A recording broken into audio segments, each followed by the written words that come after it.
নমস্কার। আজ আমি mixed veg and chicken sweet corn soup বানিয়েছি।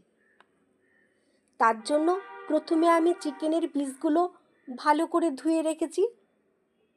এরপর ব্রোকলি, ক্যাপসিকাম, গাজর, কড়াইশুঁটি, বিনস ও সুইট কর্ন ভালো করে ধুয়ে প্রেসার কুকারে সমস্ত সবজি ও চিকেন দিয়ে তার মধ্যে গোলমরিচ গুঁড়ো, garlic ginger paste, hot and sour soup mixed করে পরিমাণ মতো নুন আর জল দিয়ে প্রেসার কুকারে 3টে সিটি দিয়েছি। কারণ সবজি আর চিকেনের পুরোপুরি স্বাদ পাওয়ার জন্য। এতে স্যুপটা একদম পারফেক্ট হয়েছে।